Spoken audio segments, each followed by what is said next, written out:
Assalamualaikum warahmatullahi wabarakatuh. Saya Fatimah Zahara, NIM 1802187, unit 03 Rabu jam 7.45 sampai jam 10.20 akan menjawab pertanyaan soal final mata kuliah pengembangan kurikulum RA. Dosen pengampu Ibu Gracia Mandira, SPD, MED. Soal yang pertama yaitu macam-macam model dan metode pembelajaran di PAUD. Yang pertama yaitu model pembelajaran di PAUD. Yang A, model pembelajaran klasikal adalah pola pembelajaran di mana dalam waktu yang sama kegiatan yang dilakukan oleh seluruh anak sama dalam satu kelas atau secara klasikal. Model pembelajaran ini merupakan model yang paling awal digunakan di PAUD, dengan sarana pembelajaran yang pada umumnya sangat terbatas serta kurang memperhatikan minat individu anak. Yang kedua, model kelompok. Dalam model pembelajaran berdasarkan kelompok dengan kegiatan pengaman adalah pola pembelajaran di mana anak-anak dibagi menjadi beberapa kelompok. Biasanya anak menjadi 3 kelompok dan masing-masing kelompok melakukan kegiatan yang berbeda-beda.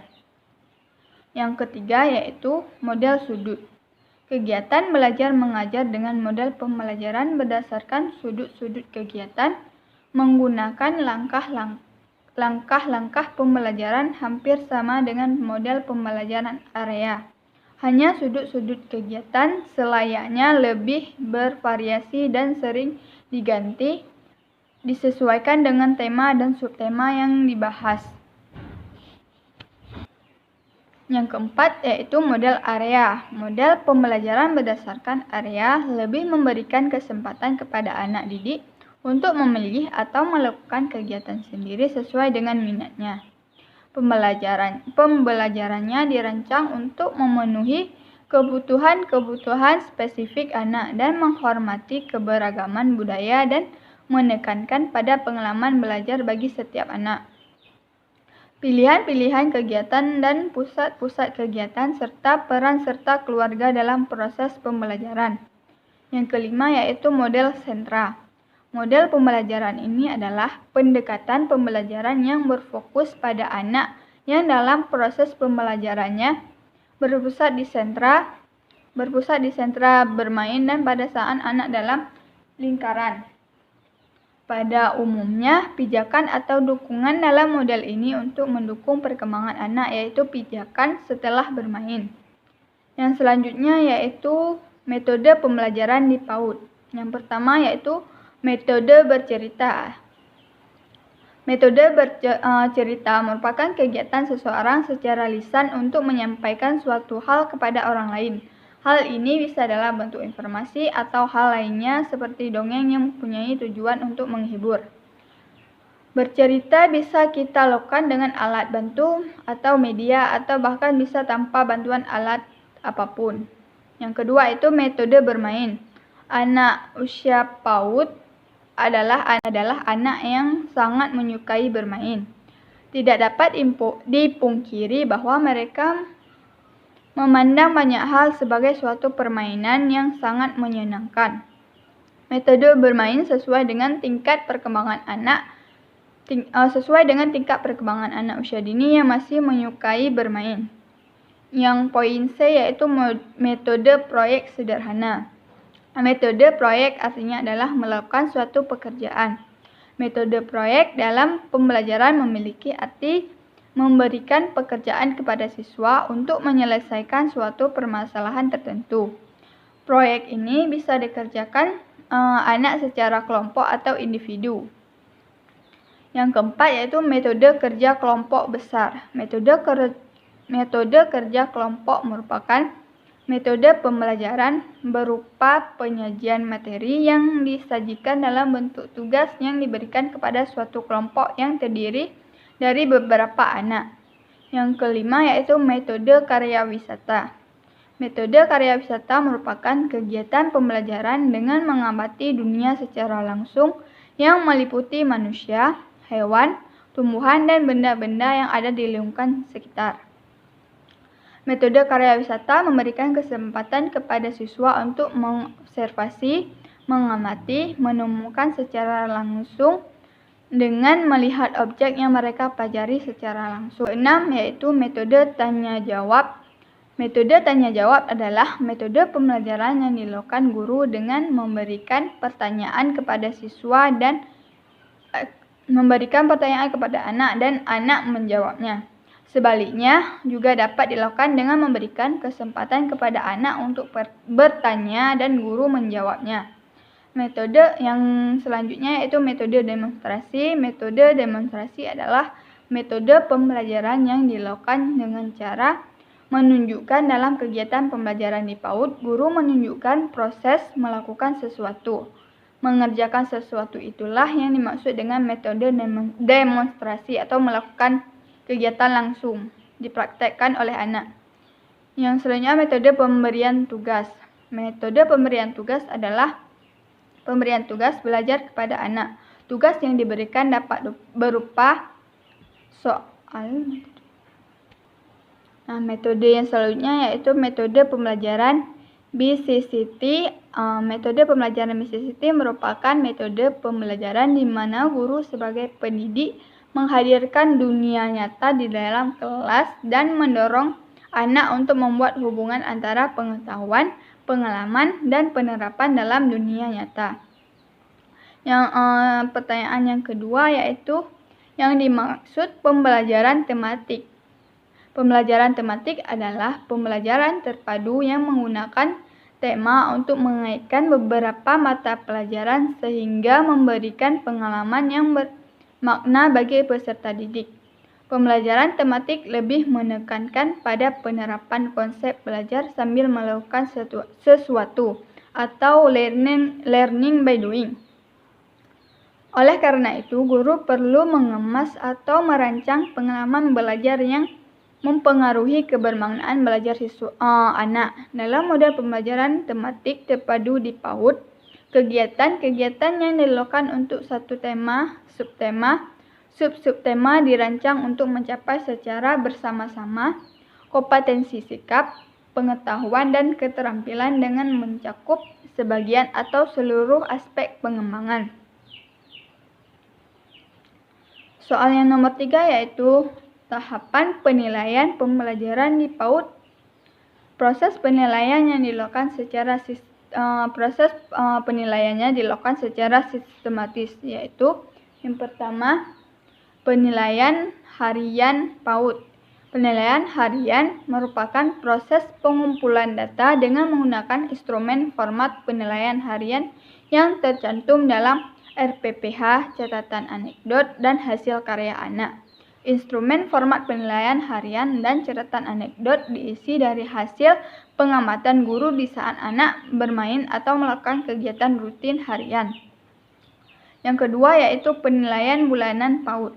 Penilaian bulanan berisi hasil pengolahan rekapitulasi data penilaian harian, checklist, catatan anekdot, dan hasil karya anak selama 1 bulan.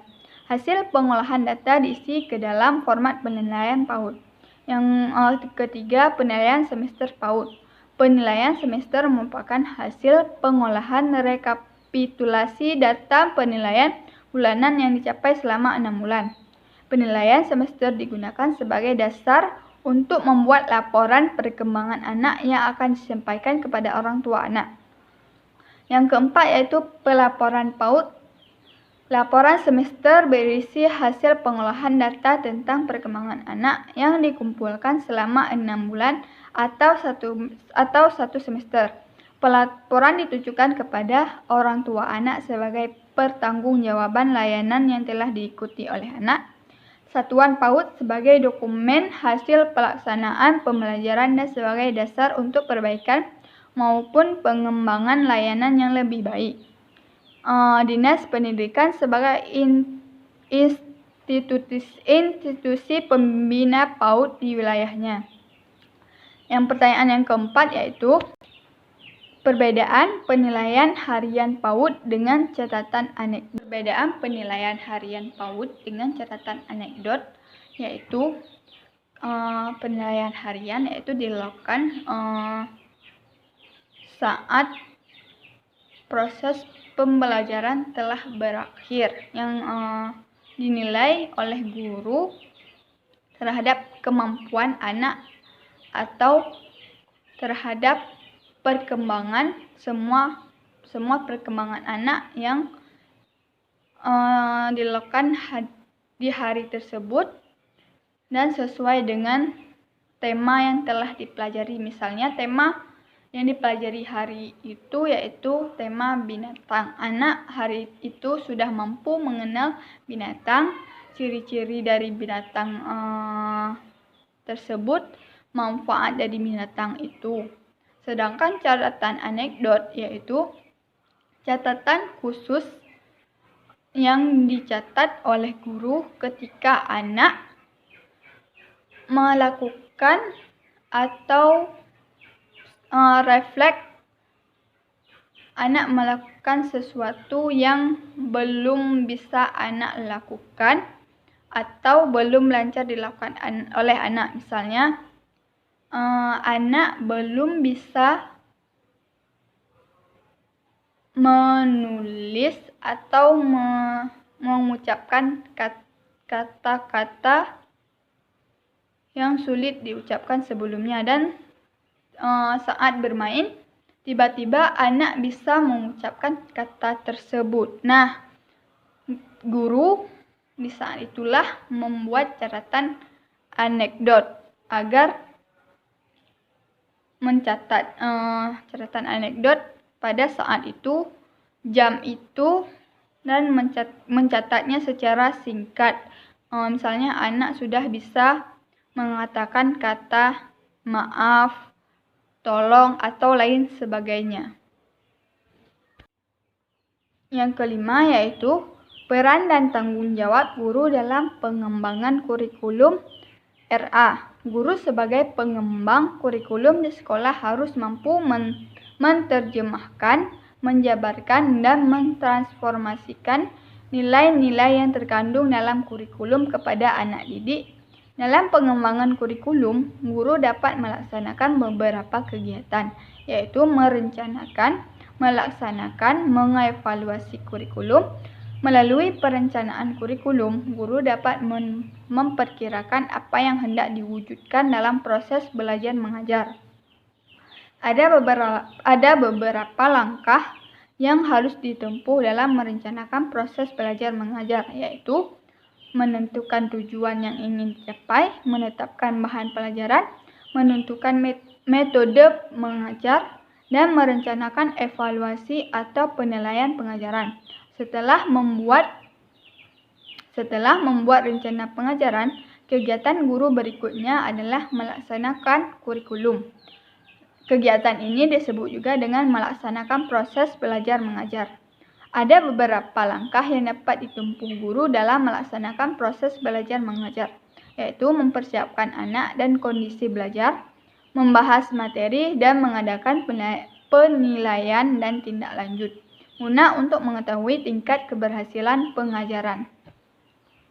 Diharapkan kepada guru supaya mampu mengembangkan kurikulum di sekolah secara efektif, efisien, kritis, dan serius, dengan membuat perencanaan yang matang dan lengkap, sehingga proses belajar mengajar yang dilaksanakan akan berhasil dengan baik sesuai dengan tujuan pengajaran yang ingin dicapai.